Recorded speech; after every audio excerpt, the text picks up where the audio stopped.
the only time I can think that I would have like asked our manager for more visibility on what they were doing is because I was probably like, I know you're fucking not doing anything. Like, I'd love, and again, but I had a really bad like attitude when I first started working here, which I had to learn to get through.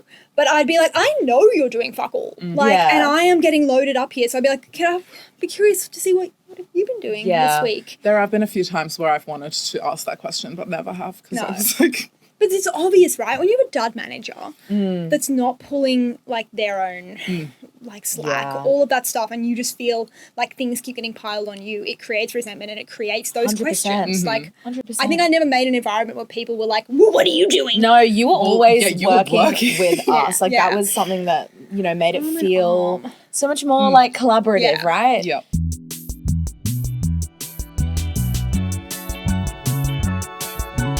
You've plugged into Office Hours with work besties Sohan and Hameda, helping you survive and thrive between 9 and 5. We believe in work and play, so get ready to crush your career and live your best life. Do you know who helped me crush my career and live my best life? Jules Willing. Correct. And she's a guest. And honestly, same. So Julia Willing, aka Jules, was our manager a few years ago back when we were working at BuzzFeed. Yep. And she was just the best manager ever. Honestly, I go into this, but I've had lots of different very good managers and she was for me the epitome of what a good manager is. Like she was the first time I could actively see the ways she was a good manager and then apply them into like my own thinking and consideration. Just like honestly anything she touches, whether that's managing people, being creative, writing. She was also, we didn't talk about this in the episode, but she used to write fanfics. Yeah. So icon, queen, legend. So just great. She was great. And I think she was very supportive of our career growth. She was very transparent with us about things. She was in the trenches with us when we were working. And I think, really like defined the blueprint of what a good manager is. And I feel like now me being a manager also, I've learned so much from her in that sense. Speaking of. We have updates. We have updates for you guys. We have an announcement to make. We have 2 announcements to make. First announcement is Hameda is now a manager. I've crossed into the dark side, guys. I'm managing people. She's managing people and she's already kind of been doing it. I mean... like informally, you know? I mean, as a natural born leader, Aries, you tend to lead people. No, I'm just kidding. No, I've been mentoring this person and now they are officially reporting into me. Angeline, I don't know why I said this person. We love Angeline. One day we will force her to come onto this podcast. Absolutely. But right now she's just too busy meeting celebrities and doing amazing things. So true. But I think, honestly, it gives me anxiety. I'm scared to be responsible for another human. That's how I felt when I started managing people, but it's fine. It's so scary. I don't know how to do it. Okay. And then the second, should we mention? I might be a little bit different in today's episode because now I am co-hosting a podcast about corporate life with my manager, Sohan Judge. Yes, the reporting lines have changed and now I am managing Hameda, which is hilarious. Freaking amazing. It's actually great. And like, I feel like not much is going to change because we talk about jobs, work, career growth anyway. Yeah. And that's how this podcast was birthed. 1000%. We always have those conversations. I've like had people ask me when they found out, is that going to be weird? Yeah. Because they're like, obviously, as you guys know, we're work besties. Yeah. Is it weird to have your work bestie? And also brings me throwback to the Georgia and Eden episode where we talked about managing your work bestie. And it's so funny because like now that's a thing that we have to deal with. But whenever like they would ask me that, first of all, I'd be like, no, it's not going to be weird because it's literally like, I think coming into the workforce already seeing you as like someone who I look up to and you were already like throughout my entire career, you've been helping me develop my skills. Like, do you know what I mean? Like it's not a new concept and it's like, I'm excited because I know what you're capable of and I know our communication style works really well. Totally. And I'm just like thrilled and excited for it. I'm also really excited. I do like relate to what Georgia said in that episode because I feel pressure because I'm like, I want to do right by you and like make sure that I live up to being like the manager that you need. So I feel that pressure, but also I'm like, it's going to be slaying great. And I feel like it's going to be so like seamless because you're so amazing. So And you are, like, I feel pressure too, because now I'm like, oh, I gotta be amazing so that Sohan is, you know, boosted up, hyped up, wow, manager. big changes. Anyway, speaking of managers, let's bring Jules in. We're talking about horrible managers with the best manager ever. Although I feel it's just managers. Manager stories. And yeah, it's going to be great. And we're going to do it right now. A bit of a dud lead in with like terrible managers featuring Yes. Oh, yeah. The best manager The ever. best manager, Thanks, because guys. she'll have thoughts I will have thoughts. Yes. and feelings. Jules has had over 15 years experience across the media landscape, from creative strategy and editorial to sales and partnerships. She's led teams as small as 2 and as large as 20, and knows how to bring the best ideas and people together. In her current role, What does she heads- currently do? yeah, just nothing, just Couldn't tell ya. exists. She heads up the integrated partnerships across cinema, out of home, and digital publishing. Basically, she's the one connecting the brand to the audiences, wherever they are. I can't speak. Now you made me nervous. She's no longer my manager, guys. She still makes me nervous. Okay. Over her career, she's built a reputation for her creative instincts, her collaborative leadership style, and her ability to make big ideas feel seamless. Outside of work, she loves to travel and immerse herself in new cultures and cuisines, a curiosity that's shaped both how she leads and how she sees the world. I love that because The laugh was funny to me because you've recently got back from a trip and you're like, love Yes, that. I loved that Love trip, and that it. has definitely informed how I manage Did you love the cuisine? the cuisine. Yes. Yes, I did. I Well, love there you the go. cuisine. Correct. And no, Love I that. love that final sentence. It's like, what do you say about this basic girl? She loves to travel and eat. Okay, I Fine, feel whatever. like it's such an integral part of you, though, your travel bug. Like, you love, like, It's it's true. not necessarily overseas even. I feel like you've done so many things within. Also, this is so irrelevant for this episode. no, Yeah, but like just throwback whatever. to your article on BuzzFeed about Orange. Exactly. Forever in my brain. Literally. So she loves a regional trip I as love a well as an regional trip. international trip. Yeah. But just so you guys listening know who Jules is to us, like this is back in BuzzFeed startup era. Yeah. Kind of around the time where we launched the YouTube channel, and Jules was our manager. And I feel like you broke the curse of like horrible bosses for me. Like I realized, managers can be great. They can be supportive. They can be really good at their job and like, you know, help a team grow and thrive. And that was like So amazing for me to nice. witness and be a part of. I was like, oh my God. That I love was her. really lovely. For me, you had big shoes to fill because I had the lovely Georgie. Oh, yeah. But you slayed. You did amazing. Thanks. And just, I mean, I kind of have always had really great managers, but you are my highlight for sure. Thank you. They are also my people managing highlights. That's why we've kept together for so long. I love that. We are actually going to talk about that in a second. But Okay. first question that we kick off, we ask Please. every guest, what is one misconception people often have about your industry or role? Misconception about the industry or role. I mean, I've done 100 roles, so I don't know how I could answer that. The one that more you're in accurately. right now. Right now. Partnerships. I think a misconception, partnerships as a whole, content partnerships as a whole, brand partnerships as a whole, is that, and I think this actually speaks to what both of you like were aware of when I started at BuzzFeed as well, is that it's either like you either have to be completely branded, 100% commercial, and like you trash editorial, and it's like, oh, branded commercial partnerships are yucky and they sit over here and editorial sits over here, or it's like, you know, editorial only, you get a sting, you get an intro, and that's it. You can just like respond on that, and that's those are your two options, either like trash brand over here or pure editorial over here, like, and you get no integration.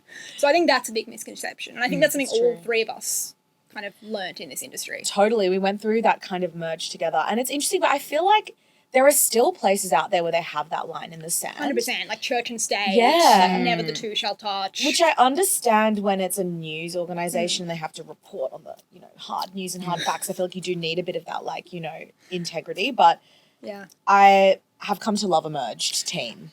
I you think, know? yeah, it kind of ends up servicing everyone when you're making, you know, content that has the, you know, whatever, authentic. 100%. Not Yeah. touched by brands side to it rather Yeah. than just go fully advertorial. Because, like, who's going to read? I know I personally don't No, engage in totally. that kind of content at all. Well, that's it. But if something tricks me into realize, and they've done it in a really clever way, then I'm like, oh my God, this was so, actually, I'm not like offended by And this. it's like, This you is got good. me. Expo. Yeah. yeah, I engaged. Yes. Literally. No, 100%. I think that's hugely important. And yeah, I agree. I think it's, when you have a news team, it's completely separate, right? But like, we all worked at BuzzFeed together, as everybody knows. But it's like the news department were separate. Yes, they were. News, they were incredible. Like, we Yeah. didn't really monetize that. They were hard-hitting journalists. They did exceptional work. But I'm sorry, like, BuzzFeed is a fun brand. Yeah. Like, we ain't doing heart surgery here. Yeah. Like, we were creating fun content. There was no reason why we couldn't also have fun branded content. So real. That's what we learned together. Exactly. Commercial counts. It really does. And I think it's really important because I think, especially at somewhere like BuzzFeed, where our audience, like, is so focused on, like, the identities and, like, the different voices and opinions of people that, like, you're doing them a disservice by not trying to, like, give them that kind of branded stuff they can 100%. consume and forcing them to just take the sterile, boring, over-the-top stock image vibes. Totally. Oh my God. But even our stock images, like, you know, they always had a little flair. Listen, We added a bit of spice to it. exactly. There are some cooked stock images out in the world that you can use to make things funny. Yeah. Yeah. So please do it. I fully agree. Okay, question for you. You've managed both of us before, as we've discussed. Be honest, what kind of employees were we? Oh, you were both brilliant. Genuinely, like, if it was anyone else sitting opposite me, like, various people down the years, like, I would have a lot more to be like, you had some areas to improve on. You were both brilliant. Like, obviously, I had a lot to prove when I came into BuzzFeed.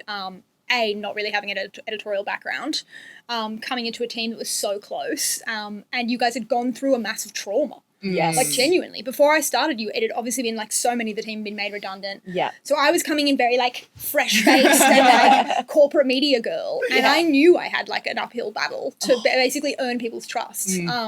But with both of you, I know you answered the door to me, like, when I was having my interview, I think with Georgie, like, one of my final interviews.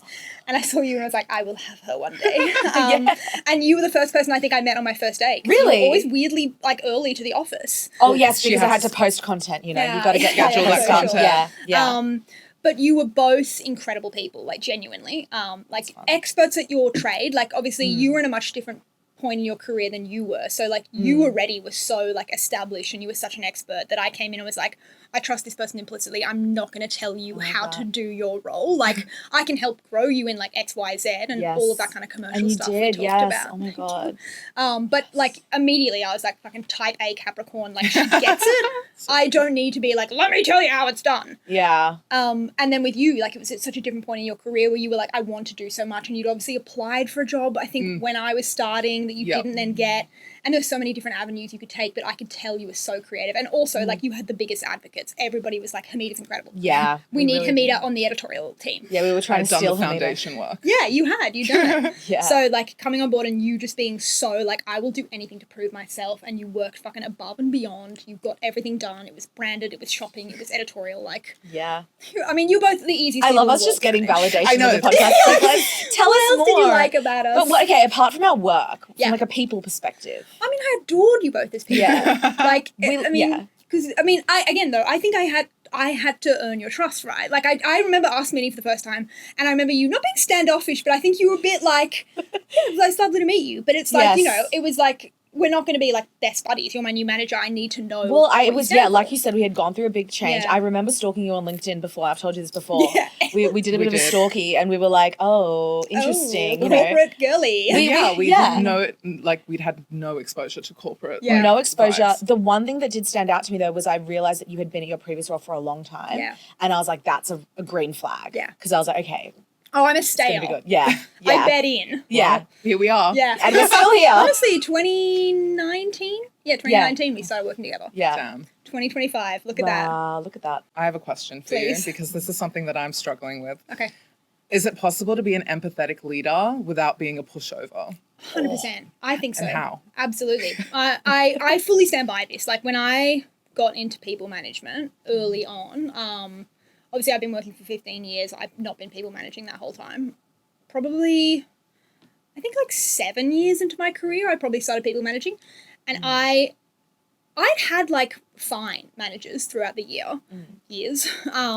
I'd never had any stellar people, but I'd also never had any terrible managers. Like, I hear horror stories from people, which is like, you know, a bad manager derails your whole career. I had never had that. I had never had a terrible boss, but I generally just had bosses that kind of didn't really care. That's the thing. So when I started people managing, I was like, first thing that's most important to me is like leading with empathy. Like everything that I wanted out of a manager, I wanted to give back to people, which isn't always easy as well. Like, I managed men older than me, like people starting their career, like a big spectrum.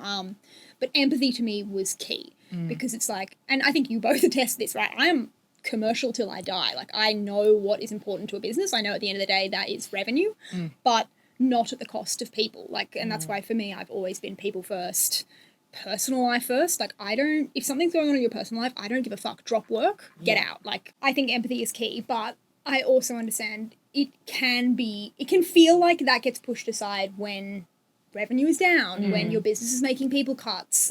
That's why I think all of that stuff. But I also, I think it is difficult as a people manager to juggle the priorities of the business and ensure your team feels like you're still giving them the empathy, you're giving them kindness, you're giving them grace. When at the end of the day, it's particularly in an industry like ours, when dollars are down, it's so, so difficult. If someone did come to me with an issue, it's like, how do I decipher if they're just taking the piss or like genuinely need that support? I think genuinely you'll know. That's the thing. Like, I think it's harder to be insincere and have people believe that. Like, you know when someone's taking the piss and you know you develop really close working relationships with the people you manage, or you should, so you understand them on a really human level. So if somebody's coming to you with a problem and you in your gut are like, this is real, like she is genuinely struggling, she's not just trying to like take the mick and get a sick day or whatever, you know it. Like, particularly with someone like Ange, who you're going to take on. Like, I think my biggest piece of advice to you would be, like, empathy, obviously lead with that, but transparency is key to that. So if you're getting shit from, like, up above that you feel like you need to take to her and be like, hey, we're unfortunately going to really have to, like, dig in, hustle hard here. I will be with you in the trenches, but I need us both to just be, like, on our A game. The reason for it is X, Y, Z. Like, she feels like you're her ally there. And it's like, all right, cool. It might be like a tough couple of weeks coming up, but like my manager has my back. I know why we're doing it and we'll get out through the other side. Totally. I feel like you were really good at that. You were so good at that. And like, you were definitely with us in the trenches. And that felt like, okay, we're working together as a team to overcome this challenge, instead of like, okay, I'm getting like pressure from above, like you sorted out. Yeah, good luck. Oh yeah, and that I hated that in management. Like I used to have a manager who was a lovely person. I really liked this person, but my God, it would get to like 4:45 every day, and she would just be like, "Oh, here's like a bunch of stuff. It needs to go out like today," and I'd be like, "You haven't managed your like senior leadership in terms of your workload. You've pushed it now onto me, and it's like, all right, you just got to deal with that." And I was like, "What's wrong with you?" Yeah. Have you ever had to make a call that was right for the business but brutal for the people? Oh my God, 100%. Yeah, and particularly at BuzzFeed. Yeah, like, well, we love BuzzFeed. But 100%. Like, you know, and I think one of the first ones that springs to mind is the affiliate program. Like we ended up bringing Hameda on out of like, what was the facilities you would call? Yes, I was the office coordinator. Office coordinator. So like facilities into the content team, and that role came as a contract with an affiliate. We were launching shopping for BuzzFeed with yourself and somebody else in the team as well. And that ran for a year, well paid by the client who was sponsoring it. And then year 2 came around and they were like, nah, sorry, like we're pulling it. We're not going to do it. But in that time, like those 2 team members had become so a part of like the culture, everything, like our success, our wins, our fails. And obviously at BuzzFeed, nobody just worked in a silo. Like they were in the video department. They were in the editorial department. They were in the brand department. And we could keep one role. It was like Sophie's choice. For me, it was very clear it was going to be you, because you were just like, your KPIs were through the roof. You were such an overperformer. You were exceptionally driven. But that didn't mean that it was an easy thing to do, to cut that other person's role and to tell them, sorry, your contract's not being renewed. But also, I have chosen my other daughter, Hameda, to stay. That was so rough. It is rough. It's so hard. And I think I'd like to think that that was handled, again, with empathy in that person. And I have maintained a great working relationship. I've referred them for several roles. And that doesn't make that any easier. But the way you have to approach it is, again, always empathy first. Love that. Am I the problem for thinking a high performer who's always late might not be worth keeping? So I'm not the manager here, but I've been observing someone in my org and I'm genuinely curious how other managers would handle this. This person is basically a rock star at their job. They get tasks done ahead of deadlines almost all the time, are self-motivated, ask smart questions when needed, and rarely requires supervision. Their work is almost flawless and requires minimal checking, and they get along well with other teams and stakeholders. Performance metrics always above or at expectations. Sounds perfect, right? Except they're horribly late to work. They often show up around noon or even later. The core hours are 9 to 6, but they make sure all their work is done by the end of the day. They aren't late for meetings or anything that requires them to be present. It's only on days when there's nothing scheduled. The setup is hybrid, so employees can choose which days to come on site as long as they come in at least 3 times a week. Everyone is salaried, so technically they're getting paid the same regardless of arrival time. For a bit more context, this person is a night owl. They sleep late, live alone, are single, and handle personal errands and hobbies at night. They're reachable during core hours, respond promptly to colleagues, and always meet deadlines. When confronted about their tardiness, attendance improves briefly, but then splits back to the same pattern. On lighter days, they leave around 7 to 8 p.m., and on busier days, they stay until 9 to 10 p.m. So here's my dilemma. Their output and reliability are incredible, but their attendance is constantly terrible. Am I the problem for thinking punctuality should still matter even if they're delivering at a top level? I don't think it does matter. I also don't believe that they're not because they're doing all their hours and they're staying that's until the thing. 10 p.m. Yeah, that's what I mean. Like, I don't think that's an issue. And I had a person who worked for me who was, I mean, God love this person. They were not that brilliant. Right. But, like, this person is fucking hitting every KPI, not late for meetings. If they respond before 12 as well and they're, like, on Slack and all of that, they're not hard to get a hold of any of that. That's great. But, I had a person who said to me, they were just, like, realistically, like, hands up, I am not good in the mornings. Like, I am terrible in the mornings. Like, can we adjust my hours? And I think it was something like 10, this is when I was still corporate media side, like instead of 9 to 5:30, which is what our hours used to be, like 10:30 till 7 or something. And I was like, that's fine. Great. I don't care. So this person kind of sounds like an A-star performer. Like, I guess as long as they're doing the hours, right? It's a, 37.5-hour work week? Something like that. Something like 7.6 per day or Literally. something. So that's it. If you're doing your 7.6 hours a day and they're getting done and you're still responding to comms in regular hours, nobody's like missing deadlines for that, play on. Yeah. I fully agree.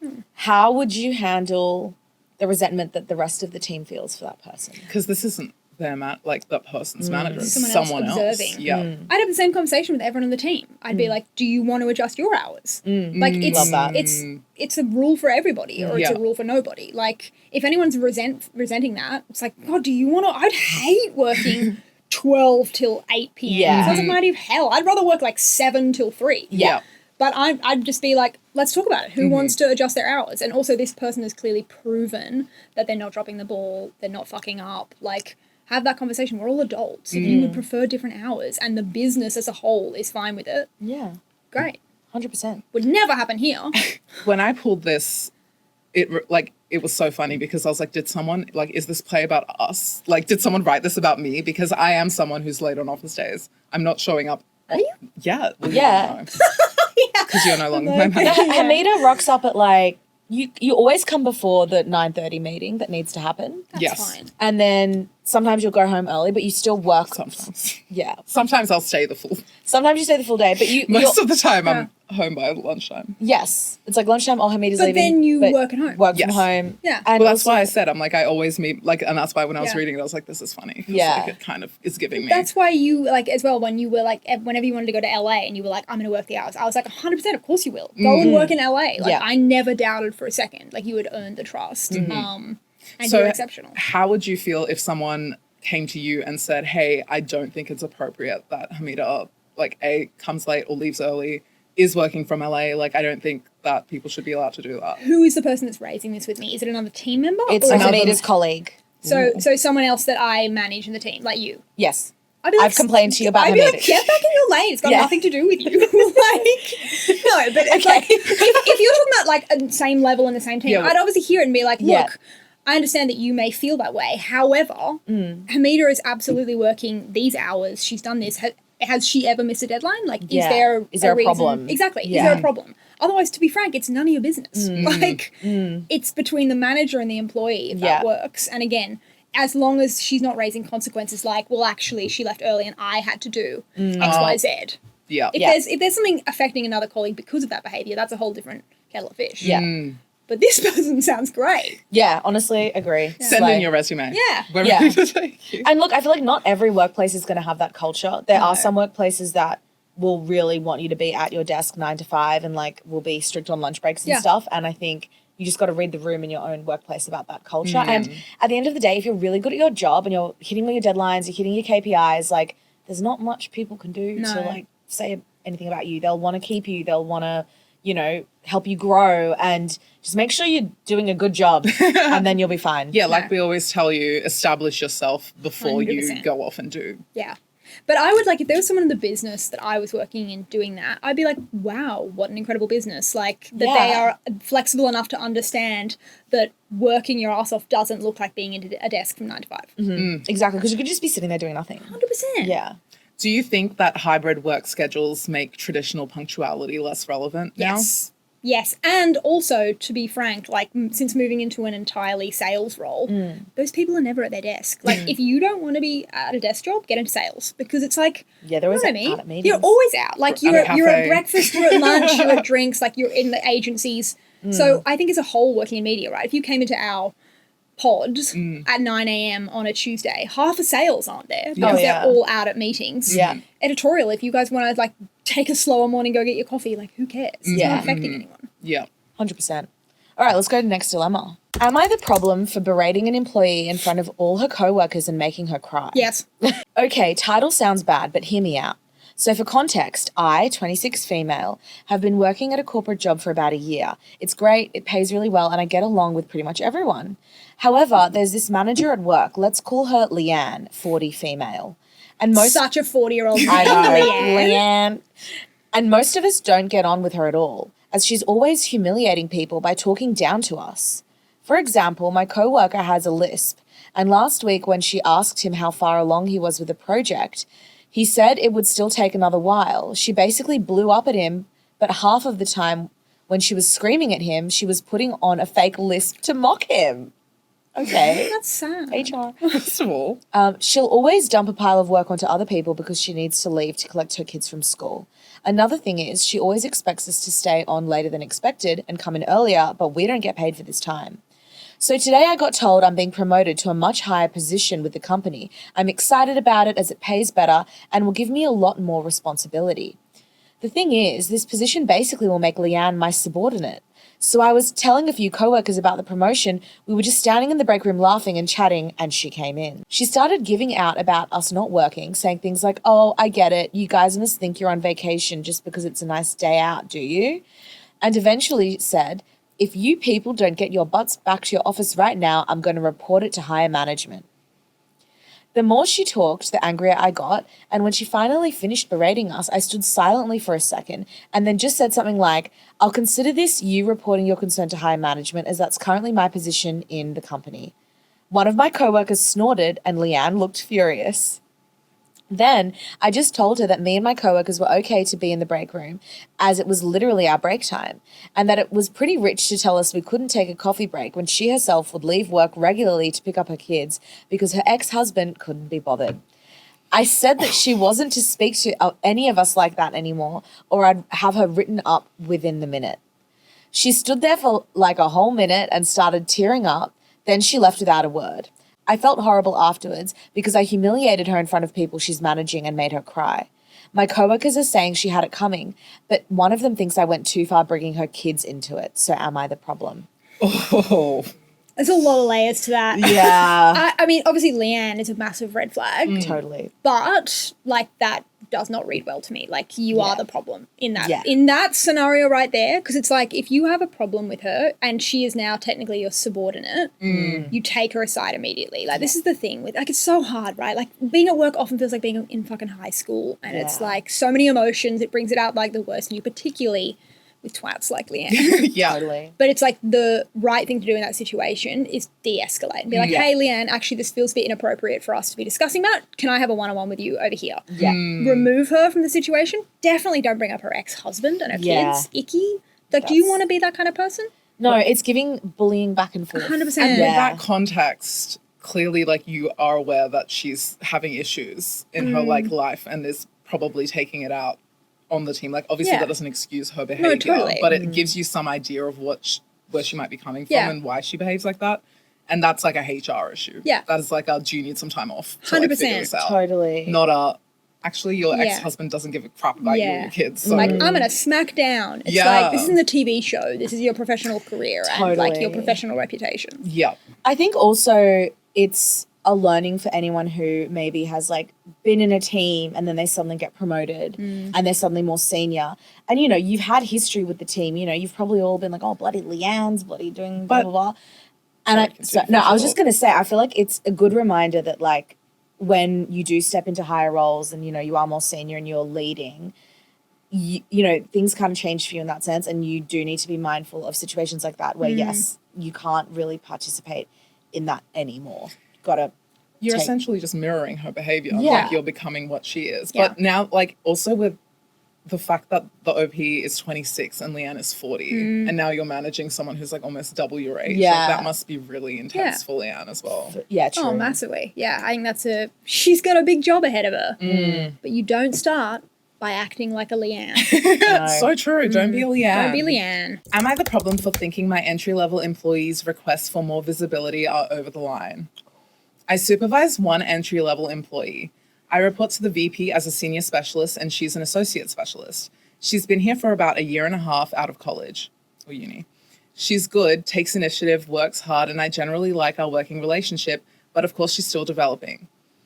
Her written communication isn't great yet and her technical skills could improve, but she takes direction reasonably well and has a good follow-through. Overall, I enjoy working with her. Yesterday, she sat me down and says she wants more visibility. I asked what she meant, and some of it's fine. She wants to present more at meetings I lead, and she wants more autonomy on projects. I can coach her on presenting, and I've assigned her a project to own. But then she asked that we start democratically assigning teamwork after meetings with the VP. Basically, she wants us to sit together and decide who takes what action items. She's also told me to loop her in more of my independent work so she can see what I'm doing. My instinct is that these two requests are inappropriate. First, deciding how to delegate work is part of my job, not hers. Second, why does she need visibility into work that isn't hers? She's not my boss. To be clear, I didn't come up this way. There's always been a clear chain of command where you do what's asked, attend the meetings you're invited to, and defer to your manager. These asks feel off to me. So am I the problem for thinking her requests are overstepping, or am I just being stuck in the that's not how it's done in my day mindset?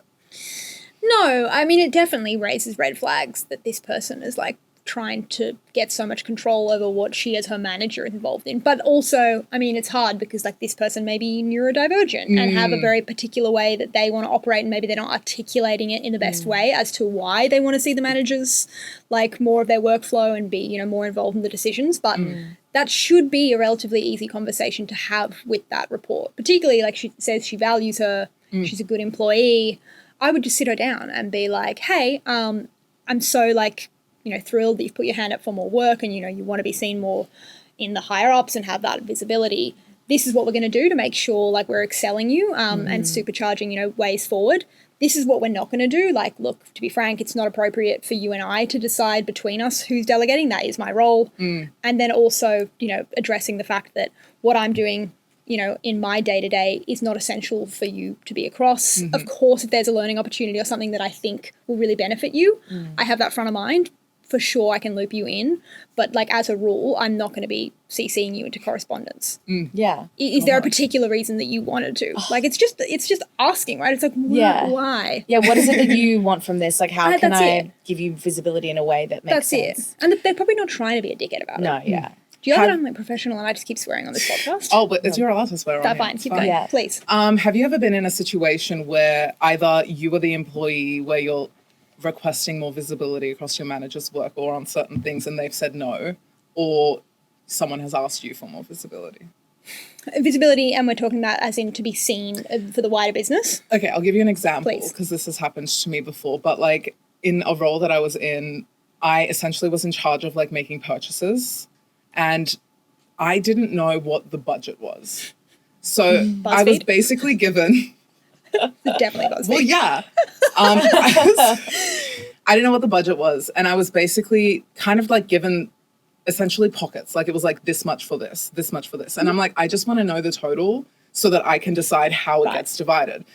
And when I brought that up, it was basically like, that's actually none of your business and just do what you're doing currently. Like you don't need to know that. And I was like, I feel like I could work more efficiently if I knew that. But no, I was shut down essentially. Interesting. And obviously, I was a bit like, well, annoyed because I'm like, but I can work so much better if I just know this one thing. This is where my boundary is. Like, I just want to be able to do it. But I obviously was it was my manager. I wasn't going to Yeah. be like, no, why? Give it, Yeah. whatever. But I was Do it. like, I genuinely, and I feel like I communicated that, and it was just very much like that. You don't need to worry about that.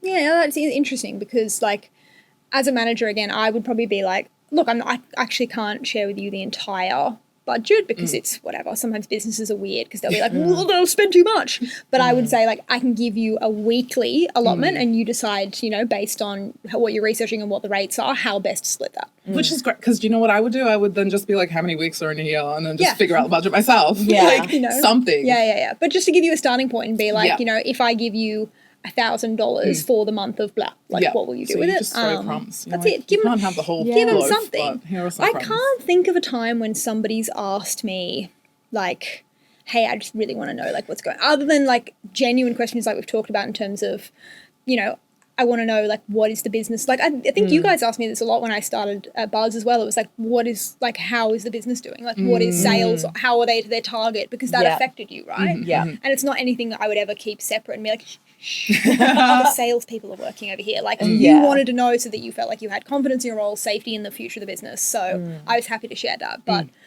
the only time I can think that I would have, like, asked a manager for more visibility on what they were doing is because I was probably like, I know you're fucking not doing it. Like, I'd love, and again, but I had a really bad, like, attitude when I first started working there, which I had to learn to get through. But I'd be like, I know you're doing fuck all. Like, Yeah. and I am getting loaded up here. So I'd be like, can I be curious to see what have you been doing this week? There have been a few times where I've wanted to ask that question, but never have, because No. I was like... But it's obvious, right? When you have a dud manager that's not pulling, like, their own like slack, Yeah. all of that stuff, and you just feel like things keep getting piled on you, it creates resentment and it creates those 100%. questions. Like, 100%. I think I never made an environment where people were like, well, what are you doing? No, you were always yeah, you were working working. with us. Like, Yeah. that was something that, you know, made it my feel arm. so much more, like, collaborative, Yeah. right? Yeah. Yeah, no, I've had a not a boss, but like a senior before who would, like, come in late, go to, like, the shops to buy an outfit for an event later, then go to the tailor to get it tailored, and then, like, come back and, like, show us. Yeah. So, like, not even just doing it, like, on the sly, Solely. like, guys, look what I just got. And we'd be like, Yeah. we are drowning in work. Like, Yeah. can you please not? Yeah. So, yeah, very frustrating. And the resentment did build. Yeah. And it was not great. And then I left that job. So, you know, Well, lesson learned. yeah, literally. So take with that. Yeah. Well, you actually, you delivered all the best advice at the top. The rest was us just... Yeah, we're Thank just you. yapping. Okay. Well, before we go into the last one, I mean, I'm curious to open the floor because you are a people manager. You people manage at BuzzFeed? I had Zara. Yes, I yes. managed one freelancer That's who was it. part-time. God, Yeah. what a brilliant start to your management career. Zara, shout out to you. I know, Oh, literally. like heaven angel. But now you manage quite a big team. Like, Yes. what would you say, like, your biggest lessons over the last 2 years have been? Like, hearing these stories, like, what have you immediately been like, fuck, like, these are the things I know that I want to stand for as a manager, and these are the things that I don't want to stand for. Like, you know, you always work your ass off. Yes. Well, I think one thing that I learned from you actually is personal life first. Yes. Like, always. Yep. It's like I never want to make anyone feel like they have to sacrifice their mental health or physical health Yep. for the job, because we're literally not doing anything important. Like, Yep. it's just super fun vibes. And we'll figure it out.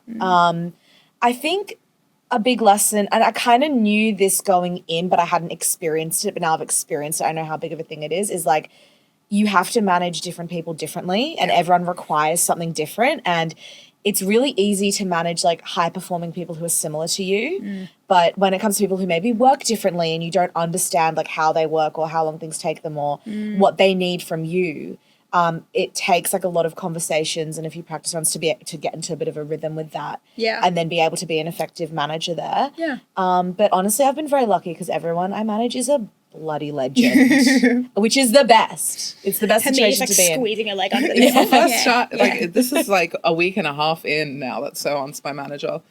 And Wait. Oh my God! I didn't yes. know that! oh yeah, wait. This is great! Yeah. Beautiful. It's so great. Totally did not even Beautiful clock that you would have known moment. this. I love that. Yes. I I'm really So it's love managing that. Hameda now there's now. like a chain of Yeah. like, I know. That's really beautiful. Anyway, We're yet to have a one-on-one, but Okay, we have yes. this podcast, so that'll do it. Exactly. You always love me more. Oh, Literally, I will never you are try mother. and, like- You are literally mother. Thank There is you. no one else. I preferred when I got called daddy. Oh yeah, You're a yeah. daddy. Daddy for sure. You do That's give more true. daddy I energy. Thank used to you. call Jules daddy, and then I had to like tone it down for Well, this place. when we started here, we had to tone it down. Yeah. It was call it fun at daddy anymore. BuzzFeed. Okay, let's do this last dilemma. Yep.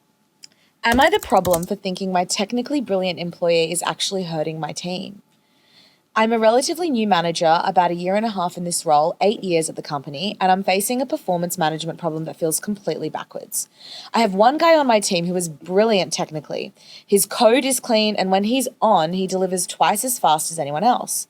My director thinks he's a rock star because he finished a huge Q3 migration project almost single-handedly. But here's the problem. He's technically great at the wrong stuff. His strengths are completely misaligned with what the team actually needs right now. We're trying to build new features, which requires collaboration, coordinating with other teams, and being patient with messy, uncertain work. He hates that kind of work and calls it non-work. So he ignores the high priority tasks and spends days tweaking some other system or processes that don't really matter, then presents it like he saved the company. It's like I asked him to help build a new porch and he spent a month waterproofing the basement. Useful skill, sure, but now the porch isn't built and the client is pissed. Last month's launch was a disaster because he was supposed to focus on a critical feature, but he ended up spending time on side projects that weren't important. I've tried coaching him multiple times, showing him the roadmap, aligning his work with the team's priorities, and being very clear about expectations. He nods, says, yep, got it, and then immediately goes back to doing his own thing. The rest of the team sees this, and morale is tanking. They have to pick up the slack on the collaborative work he ignores, and his star status is actively dragging us down. I feel like I'm failing at performance management because I can't, in good conscience, give him a bad review. His technical output on the things he chooses is phenomenal. But at the same time, I can't promote him or give him a raise because his actual impact on the team's business goals is negative. I'm stuck. My boss just sees the optimized query and thinks he's great. How do I even document this? How do I explain that my best employee is actually my biggest problem? Yeah, they sound really annoying. Yeah. It sounds like there's a few issues there from a manager standpoint. Is that like, let's call them Sally, the manager. Mm-hmm. Sally is obviously not having a clear comm with their manager. Yeah. If they think that this person is such a star. So true. Yeah, because I'd be like, you know, if I had any issues with an employee that I felt like I was struggling to manage myself day to day, I would always raise it with my manager. I'd be like, these are the issues. Like, I know that they're phenomenal at this, but they're really letting me down on A, B, C, D. So the fact that they haven't kind of managed up there and said, actually, like, I'd really, because it can sometimes hurt when your manager is bestowing praise on somebody that you're like, actually, like, I need you to not like inflate their ego or make them feel like they're doing the right thing because I'm having these problems here. Yeah. But the fact that Sally hasn't, Yeah. I feel like Sally would raise this. Let's call them Ben. Okay. Ben is not raising the problems of the senior leadership appropriately. Yeah. And so I feel like in terms of documenting, everything has to be written comms, right? So if your star employee is continuously dropping the work you're actually giving them in favor of sexier, like more exciting projects, and you're chasing them up and they're still ignoring you, there's an easy paper trail to keep there. Totally. But you should be, as a first point, talking to your manager and saying, hey, I've got this problem. What's your advice? Yeah. I really, as a first point, would love for you to more back me and not, you know, issue out praise unnecessarily, because while it looks like they're doing good work, it's damaging my team. Yeah. So what would you do in a situation if, like, maybe if you were Ben's manager and Ben suddenly came to you and was like, hey, like, you're giving praise to this person, like, how would you help Ben handle the situation? Well, as a first point, I'd be like, okay, thank you so much for like raising this. I was unaware when I was praising this rock star all the time. Yeah. But I think as like senior leadership, your first job is to go, okay, well, like, what do you need? Is it, should I join a conversation with this person and make them take it a bit more seriously? And I've had to do that, right? With waterfall effect. And you may learn this, not because your team is amazing, but where you as the senior leadership have to then take your people managers aside and go, let me come into the room because this person is clearly ignoring like repeated requests from you. I will sit down with you, make it clear that this behaviour is unacceptable. We need to address it, or they start, you know, they get put on a PIP. So I think you sit down in the room so that the employee as well, because you want to make sure that what your the manager who you're people managing is effectively communicating to that person. Because again, like as a senior leader, you've got to take it for read that what they're saying is true and this person is repeatedly ignoring stuff. So I think that you have to insert yourself in the narrative Yeah. at that point and go, let's all sit down, make sure nothing is unclear. Yeah. We set very clear expectations for what we want from this person over the next month, and we meet weekly to track it. Yeah. And then once that person great. feels confident, you can step out, because you don't need to like hold their hand throughout the whole process, but everybody needs to be clear on like what the problem is and how we get to a solution. Yeah, I love that so much. And then I think like going on a pip like is a hard one, because I feel like a lot of hectic. people, when they go on Should it, we they just want say to what leave. that is? Oh, sorry, yes. For the listeners might not. Performance improvement plan? Yeah, performance improvement plan. Yeah, I don't even really know what happens on those, but I know that They're like- people like I wouldn't will know. leave. Yeah, we wouldn't know. Yeah. Never. I don't even know what that is. But I've seen sentiment that like it's kind of like if you get put on a pip, just quit. Well, that's generally, and to be honest, like if you get put on a pip, it's like, okay, I need to have like a serious thought about how Yeah. I am acting and if this is a career and a workplace that I want to continue in. Because it is. It's often said that to be put on a pip is essentially a way of being like, bye. Yeah. Because like it's not a redundancy. It's a you are not performing, and therefore we have to sit down and make a plan with set KPIs that you will hit. And I have seen people hit their pips. Yeah. And they've been like, fuck, okay, I'm clearly not behaving as I want to be. I don't actually want to lose my job. I Yeah. want to prove myself. And they sit down and they're like, this is a wake-up call. Yep. You know what? And I absolutely will like deliver on this stuff. I And love then that. they've worked the business for a long time. Yeah, that's great. So it's not always a death sentence, No, but it ain't a great sign. no, it's not a great sign. When you were talking about like the senior manager coming into a meeting, it actually took me right back to a moment that I did have at BuzzFeed, but during my office coordinator days, and it was earlier on, and I had no experience in office coordination. I was just kind of like hanging out. I mean, it was really fun. It was BuzzFeed. Yeah. What are you going to Yeah. do? And obviously, I had not realized perhaps that I wasn't performing at the level that they wanted or needed me to, and wasn't picking up the cues from my direct manager. And I was in a room with my manager, Georgie, and Simon, who was our GM. Oh, yeah. And it was the scariest meeting I've ever been in. I wasn't a pip, but it was basically essentially like, what are you doing? Why are you doing that? This is what you're actually supposed to be doing. And like it was the GM who was like, yeah, shit. it was scary, Of especially course. because I was like, first of all, this is like my dream place to work at. Second of all, the person who's talking to me is specifically someone who would have to deal with me if I did go into my dream role. Yeah. It's not like another random admin person. Not that I was doing it to be disrespectful or like not doing, Yeah. like I genuinely didn't know that I was making this. I didn't know I wasn't supposed to be doing X, Y, and Z Yeah. until they sat me down and said it. But that reads as a bit of a red flag, because I'm like, yeah, I know you, right? You're a high performer. And I yeah, wasn't. sure. But okay, so you were then just like vibes. Yeah, Georgie's the one But who had whips me up. they given you repeated things that you were ignoring? Because like, why did he have to step in at that point? Well, the thing is, I'm like, I what think are you doing? I think she was like she might have been gentle. Polite, right? Polite You're about not it. picking up what she's putting down. Exactly. Okay. Like I didn't realize Yeah. that wasn't a thing. I was kind of like, surely it's fine. Like, what do you Yeah, mean? It's okay. fine. No one said anything really. And then it was like a serious chat. But like, no, Okay. like the worker version of me that you know didn't exist when I started. It was Georgie who fully whipped me into like a Yeah. focus. Yeah. This is what we're doing. This is our purpose. Before that, I was obviously still a really good worker and I was really good at taking care of people, which was my role. But Yeah. like all of the like serious stuff, like walk around the office and check everything 3 times a day. Like all of that stuff was ingrained into my brain Yeah. from Right. her. I was just kind of going off vibes. Yeah. Yeah. I was like ordering lunches. Yeah, I got the It's like, lunch. no, you Got got the snacks, got Goosey. the lunch. Yes, literally. But it's like, no, Fair. your purpose is to make sure that the office is Yeah. maintained 20 like the whole time people are here. That is a big thing. Yeah. It's like huge. some people don't. It's like particularly when you work in a fun place, and Yeah. BuzzFeed was ripe for this. I would say we had incredible people. We had incredible people at BuzzFeed, but you often had people that were like, "I've been hired to do this, but like there's so much fun stuff to do," and Yeah. their core function would kind of be pushed aside Yeah. for the fun like toppings and that, and you'd have to be like, "No, you've been hired Yeah. Yeah. to do this job. Please do that," and Yeah. then Yeah. when that is done. That then Then we can opens have the fun. kids' fun box to do whatever else you want. Exactly. Totally. And that's basically, what Georgie did. Yeah. And successfully, obviously. Love that. But then and then this is like me going off about it. I'm sorry, you're literally my favorite manager. I love you so much. But she basically, I think then kind of noticed that I really enjoyed the creative stuff. Yeah. And we found ways for me to explore that within my role. So I would make the signs for the rooms Yeah. or like the guys. And it was like always a little bit like fun and, because it was BuzzFeed. So I was Yeah. allowed to be creative. Yeah. So she found avenues for me to do that in other ways while still obviously being a high performer. Yeah, I love Good that. woman, Just went good on a manager. tangent. But yes, so that's my story. Yeah, I love I that. like that. Thanks, Jules, for joining us. We've loved your wisdom. I'm so grateful that we got you in a room for Yes. longer than 5 minutes and Thanks. actually got to It chat. is, it's Yeah. hard these Yeah, days, it's hard. right?